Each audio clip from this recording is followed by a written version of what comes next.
ela cambia a lei não também, incluindo uno que desde que eu nasce automaticamente e tata também tem a ouderlijke macht, também tem direito riba para estar presente de sua vida. Então, quer tá bom se para abrir o diálogo, então quer dialogar, como para quer manter involucramento de tata também de vida de you, ongeacht com a relação entre maior e por desenvolver na mes.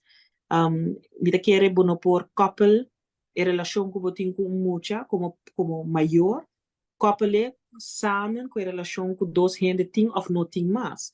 É importante toch para todos para ter mesmo direito para kuna una.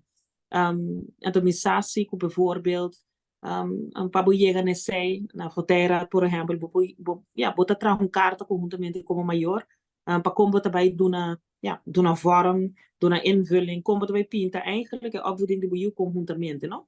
Dus para que abrir o diálogo entre maior, que tem me roupa é mucha. Você nem mais que Kiko para passa, ou não a passa, ou a passa entre dois maior, Kiko está ainda importante para mucha. Me da querer que na ruba e pensamento de viajar com você tata não me se está involucrar, e mama te sungo tá assim, e mama tá Kiko, e mama tá decidir, e mama tá com, ja, você excluir eigenlijk o involucramento de tata. E me da hij zei, não me se tá algo vanzelf, me da que lo que me se tá vanzelf spreken, lo que me se bindi mes, tá com tata tá involucrar.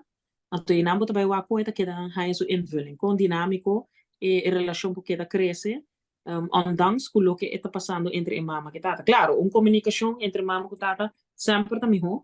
Para eu, você uma comunicação over de como para voet op emotie. Mas se não te caso, me não te quer eta sina zwart wet jure que tata não te involucra mais. Tata tem mesmo o direito que mama.